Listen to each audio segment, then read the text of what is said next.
சாமி, இங்கே அர்த்தநாரீஸ்வரர் எல்லா கோயிலையும் லிங்கமாக இருக்கும். இங்கே சக்தி சிவனும் சரிபாதியாக இருக்காங்க. திருச்செங்கோட்டில் இருக்கிறதும் சரிபாதியாக இருக்காங்க. ஆனால் திருச்செங்கோட்டில் நடுவில் லிங்கமும் ஒரு பக்கம் முருகப்பெருமானும் ஒரு பக்கம் விநாயகர் இருப்பார். ஆனால் அந்த மாதிரி இல்லாமல் அங்கே ஒரு பக்கம் முருகர் இருக்க பக்கம் அர்த்தநாரீஸ்வரரும் நடுவில் லிங்கமும் இந்த பக்கம் விநாயகரும் இருக்கிற மாதிரி தான் நான் கண்டேன்னு நினைக்கிறேன். இந்த கோயிலில் பார்த்தா கருவறையில் அர்த்தநாரீஸ்வரர் மட்டும் இருக்கார், லிங்கம் இல்லாமல். இதான் இந்த கோயிலோட வரலாறு என்னங்க சாமி? அதாவது திருச்செங்கோட்டில் பொறுத்த வரைக்கும் முதல்ல செங்கோட்டு வேலவர் தான் பிரதானம். முதல்ல முருகப்பெருமான் குன்றும் இருக்கும் இடம்லாம் குமரன் இருக்கிற இடங்கிற மாதிரி முதல்ல முருகப்பெருமான் தான் பிரதானம். அதுக்கப்புறமா நம்ம பிரிங்கி முனிவர் அங்கே பூஜை பண்ணதுனால தன்னோட சாபத்தினால, அதாவது சிவனும் சக்தியும் வேறு, ஆணுக்கு அப்புறம் தான் பெண்ணுங்கிற ஒரு தெய்வமே கிடையாதுன்னு சொல்லி அவர் ஆண் தெய்வத்தை மட்டும் வணங்கக்கூடியவர். சிவன் விஷ்ணு பிரம்மா வணங்கி வருவார். அதனால் சிவனை வணங்கினதுனால அந்த சாபத்தில் சக்தியும் ஒன்று தான் அப்படின்னு நிரூபித்து, ஆனால் அவர் ஏற்றுக்கல. அதனால் அர்த்தநாரீஸ்வரருங்கிற வடிவத்தை காட்டியும் அவர் வண்டு வடிவம் எடுத்து அதை தொலைச்சி சுவாமியை மட்டும் வணங்கி வந்துட்டார்.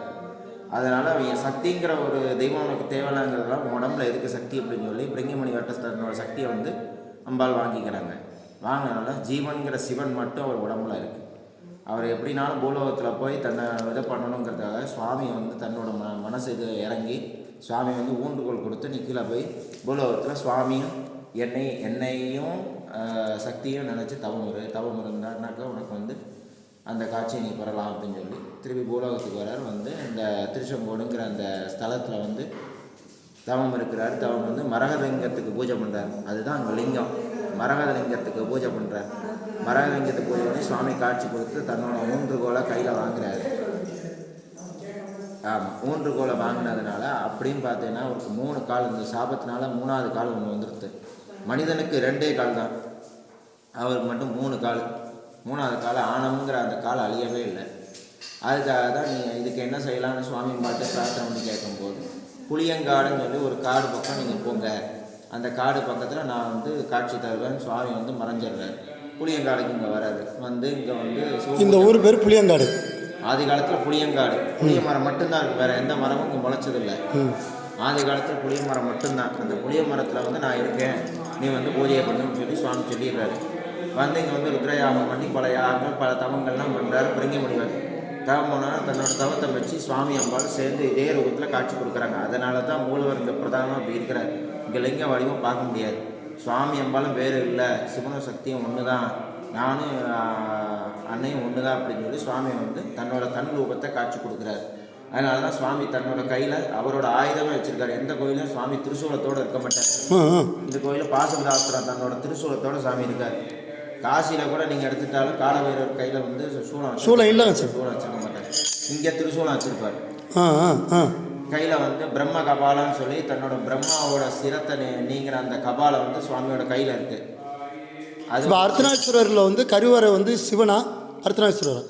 அர்த்தநாரீஸ்வரர் சுவாமி அம்பாள் தான். அது சுவாமி அம்பாள் தான். அது சுவாமி அம்பாள் தான்.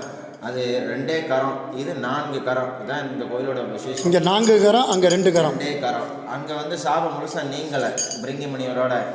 இங்கே சாபம் முழுசாக நீங்கின ஸ்தலம் தான் இங்கே. இங்கே பிரிங்கியை பார்த்தீங்கன்னா 2 காலோட இருப்பார். அங்கே பார்த்தீங்கன்னா 3 காலம். எங்கே இருக்காருங்க யார்? உற்சவராக இருக்கார். அந்த பக்கம் இருக்கார், பின்னாடி அந்த பக்கம் கிரிவலம் இந்த பக்கம் தான் இருக்கார். நீங்கள் பார்க்கலாம். நீங்கள் பேசிட்டு நீங்கள் அப்படியே இப்போ பார்த்துக்கோங்க. சரிங்க ஐயா. ஆமாம், அதனால தேவேந்திரன் வழிபட்ட கோவில். தேவேந்திரன் வாசவனுங்கிற பதவியை தியாகம் பண்ணிட்டார். அதாவது பிரதோஷ வேலை எல்லாருமே கேள்விப்பட்டிருப்போம். அந்த சாபத்தினால எல்லாரோட நவாம்சங்கள் எல்லாமே துர்வாசப்படி ஒரு சாபத்தினால எல்லாமே போயிடுது. அதாவது எல்லாமே அழிஞ்சு போனோன்னா திருப்பால் கடல் கடையும் போது ஒவ்வொன்றா கற்பவருஷம், காமதேனு ஒவ்வொன்றா வருது, மகாலட்சுமி, அப்படி ஒவ்வொருவராக வரும்போது தேவேந்திரங்கிற ஐராவதம் வந்துடுது. தேவேந்திரங்கிற பதவியும் வந்துடுது. அவனுக்கு முக்கியமானது வாசவன்கிற பதவி மட்டும் கிடைக்கவே இல்லை. அப்போ சுவாமிகிட்டே கேட்குறாங்க. சுவாமிகிட்ட கேட்டு என்ன செய்யலாம், இதுக்கு நீங்கள் தான் ஒரு விடை கொடுக்கணும்னு சுவாமி சொன்னார். நீ வாசவனுங்கிற கீழே புளியங்காடுங்கிற ஒரு இடம் இருக்குது, அந்த இடத்துல போய் நீ சிவ பூஜையை பண்ணு, நான் உனக்கு காட்சி தரேன், அம்மை அப்புறமா காட்சி தருவேன், அந்த இடத்துல நான் உனக்கு அந்த வாசவனுங்கிற பதவியை தரேன் அப்படின்னு சொன்னோன்னா திருப்பி தேவேந்திரன் பூலோகத்துலேருந்து இங்கே கீழே பூலோகத்துக்கு வரார். மேல் லோகத்திலேருந்து பூலோகத்துக்கு வரார். பூலோகத்தில் வந்து பூஜை பண்ணுறார். பூஜை பண்ணி கடைசியில் வந்து சுவாமி அம்பாள் காட்சி கொடுத்து சுவாமி அந்த பதவியை கொடுக்குறார். அந்த பதவியை கொடுத்து அந்த மெஞ்சினதுக்கு தான் தேவேந்திரன் தன்னோட ஐராவதுங்கிற யானையை வந்து சுவாமியோட கோமிக்கு பக்கம் விட்டுட்டு போயிட்டார். அதாவது பரிசா, அன்பு பரிசா நான் வந்ததுக்கு அடையாளம் இருக்கணும் அப்படிங்கிறதுக்காக. நீங்கள் எந்த கோவிலை பார்த்தீங்கன்னா கோவிலில் ஒன்று யாழி இருக்கும், இல்லை ஏதாவது ஒரு சின்னம் இருக்கும். ஆமாம். கோமுகின்னா சுவாமி வழியில் தீர்த்தம், அந்த தீர்த்தம் வழியாக வந்து ஒவ்வொரு சின்னங்கள் இருக்கும். ஆனால் இங்கே வந்து விசேஷம் என்னென்னா யானை, ஐராவதங்கிற ஒரு யானையின் வழியாக தான் அந்த தீர்த்தம் வரும். அந்த தீர்த்தத்தை வந்து நம்ம புசித்தோம் அப்படின்னாக்கா வந்து அமிர்தத்துக்கு சமமானது.